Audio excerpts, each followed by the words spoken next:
Bonjour à tous, je m'appelle Valentin Tonti-Bernard et je suis le président et cofondateur de la société Anomia. Anomia, c'est un cabinet de conseil en stratégie qui est exclusivement dédié aux cabinets d'avocats. Notre objectif, c'est de permettre aux avocats d'atteindre leurs ambitions en utilisant les méthodes de l'entreprise appliquées à la spécificité des cabinets d'avocats. Et concrètement, ce qu'on fait, c'est de la formation business, du coaching business ou encore des missions de conseil en stratégie au sein des cabinets. Pourquoi on a choisi cette activité? C'est assez simple. En fait, moi, j'ai fait un Master 2 en droit des affaires à la faculté de droit de Nancy, le Master 2 DJCE, diplôme de jurisconseil en droit des affaires. Et à l'issue de ce Master, j'ai intégré le double Master XHEC Entrepreneur, donc en partenariat avec HEC et Polytechnique, dans la majeure entrepreneur. Et au début, j'ai réfuté tout ce que je pouvais y apprendre. Pour une simple et bonne raison, c'est que pour moi, ce qui était important, c'est finalement la technicité, la structuration, la réflexion, le syllogisme. Et on a essayé de me bourrer le crâne avec des idées comme le positionnement, la stratégie, la vente, l'acquisition, le marketing, la communication, les besoins clients. Et en réalité, j'ai tout rejeté en bloc. Dans cette promo, j'étais avec une centaine de personnes et en réalité, quand vous avez 99 autres personnes qui acceptent ce discours-là et que vous êtes le seul à le rejeter, il y a deux possibilités. La première, c'est que vous êtes un génie et que vous êtes face à 99 cons. En réalité, je ne pense pas que ça soit la réalité. L'autre solution, c'est que vous êtes un con et qu'il y a 99 personnes qui sont normales à côté de vous. Et donc finalement, j'ai accepté en me disant quoi qu'il arrive, si ça me plaît pas, en fait, je rejetterai a posteriori. Donc finalement, j'ai pris ces concepts-là, j'ai travaillé mon marketing, j'ai travaillé ma communication, j'ai essayé de comprendre ce qu'était un besoin client, pourquoi il était nécessaire de faire ce qu'on appelle des customer interviews, donc des découvertes clients, des interviews clients, comment concrètement ça fonctionnait un marché, comment on arrivait à se positionner dessus. Et en réalité, je me suis rendu compte que tout ça, c'était vraiment de l'or. C'était vraiment ce qui était nécessaire à comprendre, à apprendre, à assimiler pour pouvoir devenir un chef d'entreprise.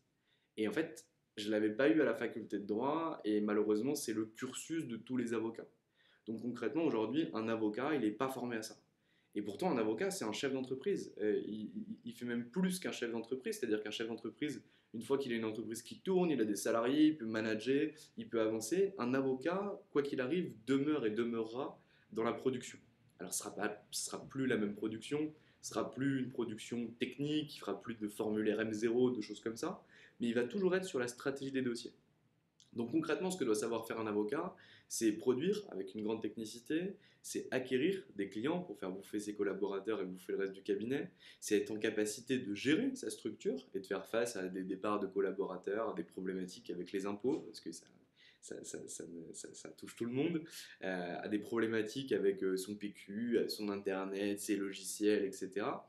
Et également être en capacité de pousser ses autres associés pour finalement réussir à avancer.